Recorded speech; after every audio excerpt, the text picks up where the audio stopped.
अगस्त क्रांति, करो या मरो। भारतीय स्वतंत्रता संघर्ष का एक नया अध्याय।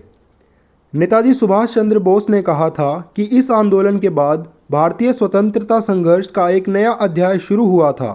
ब्रिटिश वायसरॉय ने प्रधानमंत्री चर्चिल को पत्र में लिखा था कि ये आंदोलन 1857 की क्रांति से भी बड़े पैमाने पर था।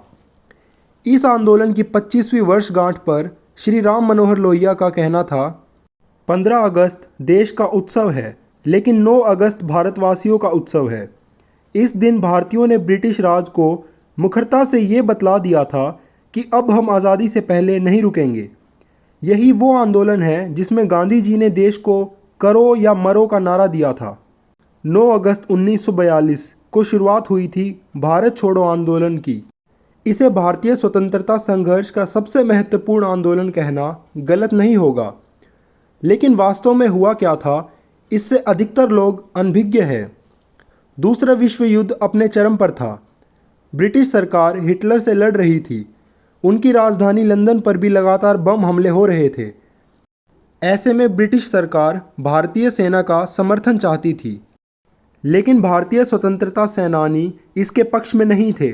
उनकी मांग थी कि पहले भारत को आज़ादी मिले, तभी भारत विश्व युद्ध में ब्रिटिश सरकार का समर्थन करेगा। बातचीत को आगे बढ़ाने के लिए क्रिप्स मिशन को भारत भेजा गया, जिसका कहना था कि वे भारत को पूर्ण स्वराज ना देकर सिर्फ डोमेनियल स्टेटस दे सकते हैं, वो भी विभाजन के बाद। उनके प्रस्ताव को अस्वीकार करते हुए गांधी जी के नेतृत्व में भारत छोड़ो आंदोलन की शुरुआत हुई। 8 अगस्त 1942 को मुंबई के प्रसिद्ध भाषण में उन्होंने कहा, यह एक मंत्र है जो मैं तुम्हें देता हूँ। इसे अपने दिलों पर अंकित करें ताकि हर सांस में आप इसे अभिव्यक्ति दे सकें। मंत्र है, करो या मरो। हम या तो भारत को आज़ाद कराएंगे या कोशिश करते हुए मर जाएंगे। हम अपनी गुलामी को कायम देखने के लिए जीवित नहीं रहेंगे। इस भाषण के बाद अरुणा आसफ अली जी ने भारत का तिरंगा फहराया और यहीं से आंदोलन की शुरुआत हुई।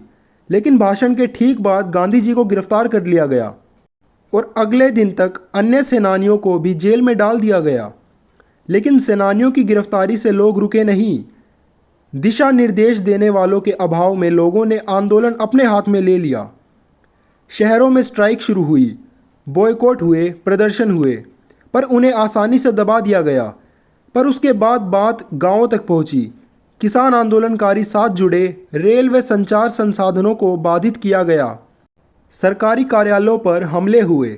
इसके अलावा कई इलाकों में राष्ट्रीय सरकारों या समानांतर सरकारों का गठन देखा गया। इस आंदोलन की खास बात थी महिलाओं की भागीदारी। उषा मेहता जैसी महिला नेताओं ने रेडियो स्टेशन स्थापित करने में मदद की, जिससे आंदोलन के बारे में जागरूकता पैदा हुई। जबकि 1944 में भारत छोड़ो आंदोलन को कुचल दिया गया था। ब्रिटिश सरकार ने तत्काल स्वतंत्रता देने से इनकार कर दिया था, यह कहते हुए कि यह विश्व युद्ध के समाप्त होने के बाद ही हो सकता है। और भारतीय सेना ने फासीवादी ताकतों को हराने हेतु ब्रिटिश सेना का साथ भी दिया। लेकिन ब्रिटिश सरकार को यह एहसास होने लगा था कि विश्व युद्ध के खर्चों के साथ भारत में लंबे समय तक शासन करना उनके लिए संभव नहीं है। इस आंदोलन के अंतर्गत 1 लाख से अधिक क्रांतिकारियों को जेल में डाला गया था।